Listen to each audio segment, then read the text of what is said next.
اللہ الرحمن الرحیم۔ آج کا موضوع ہے شعر و سخن، کلمہ اور کلام۔ پہلا سوال، کلمہ اور کلام کیا ہوتا ہے؟ جس لفظ کے کچھ معنی ہوتے ہیں اسے کلمہ کہتے ہیں، اور کلمے کے ایسے مجموعے کو جس سے پوری بات سمجھ میں آ جائے اسے کلام کہتے ہیں۔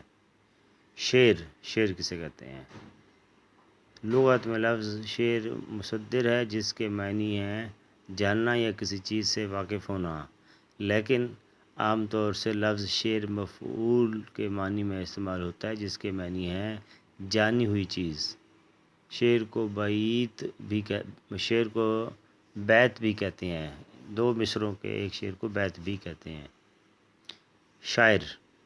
شاعر اسم فاعل ہے جس کے معنی ہیں جاننے والا، چونکہ شاعر جن خیالات کو نظم کرتا ہے ان سے واقف ہوتا ہے، اس واسطے شعر کہنے والے کو شاعر کہتے ہیں۔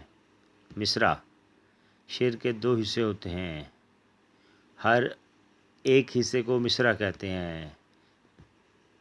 کسی ایک مصرعے کو شعر نہیں کہہ سکتے۔ شعر کی عروضی تعریف۔ عروض کے اصطلاح میں شعر کی تعریف یوں کی گئی ہے: شعر وہ کلام ہے جو کسی وزن پر ہو اور اسے ارادتاً موزوں کیا گیا ہو اور اس میں قافیہ بھی ہو۔ گویا کہ شعر کی تعریف کے تین حصے ہیں: وزن، ارادتاً موزوں کرنا، قافیہ کا ہونا۔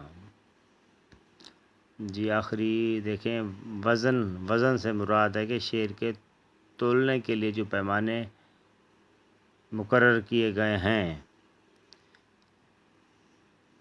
اور جنہیں بحر کہتے ہیں، ان میں سے کسی کے مطابق ہو، کیونکہ جو کلام کسی وزن پر ہوتا وہ شعر نہیں ہو سکتا، اسے نثر کہا جائے گا۔